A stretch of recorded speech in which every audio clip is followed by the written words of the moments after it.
Hey everyone, welcome back to my daily vlog. চলো আজকে তোমাদের দেখাই একটা ভেরি ইন্টারেস্টিং জিনিস। আমার বাড়ির আমাদের বাড়ির গাছের দেখতে পেয়েছো কত যে এঁচড় কত যে কাঁঠাল হয়েছে তোমাদেরকে বলে বোঝাতে পারবো না। এবং আর একটা কথা বলে দিই, এটা এক লট অলরেডি আগে চুরি হয়ে গেছে। বাপিমা যখন এখানে এসেছে তখন অলরেডি রাত্রেবেলায় এক গাছ এঁচড় চুরি করে নিয়ে চলে গেছে। তারপরে এগুলো আবার হয়েছে। কিছু কেমন হয়তো নিতে পারেনি, সেগুলোর মধ্যে থেকে একটু বড় হয়েছে আর বাকি সব নতুন হয়েছে। মানে আমাদের বাগানটা তো পুরোটা ঘেরা নেই, কারণ বাগানেতে অনেক ছাগল কুকুর গরুরাও আছে ঠান্ডার জন্যে। তো বেকার পুরোটা ঘিরে রাখলে তারা ক্ষতিগ্রস্ত হবে, ওই জন্য পুরোটা ঘেরা থাকেনি।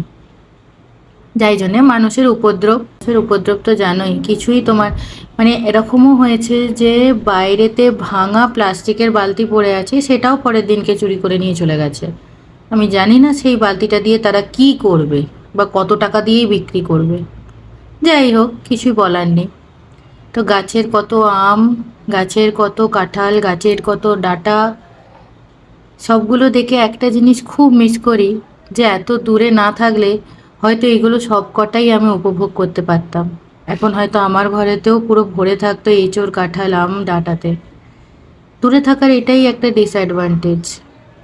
তোমাদেরকে তো আগেই বলেছি, বাড়িটা আমার অনেকটা বড় জায়গার মধ্যে।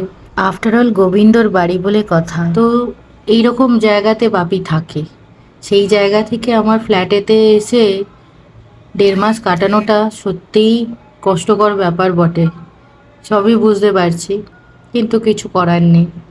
এখানে তো সম্ভব নয় এত কিছু পাওয়া। এটার জন্যে এখানেতে হায়দ্রাবাদেতে রীতিমতন টিকিট কেটে ফার্ম হাউস পরিদর্শন করতে যেতে হয়, যেটা আমার বাড়িতে সব সময় অ্যাভেলেবেল। ভাবলে অবাক লাগে কিন্তু।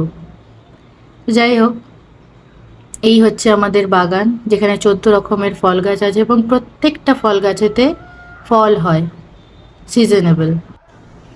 তো চলো আজ আসি, কাল আবার দেখা হবে অন্য এক গল্পে। Bye bye. তোমরা কিন্তু বাড়িটা দেখে বলো কেমন লাগছে।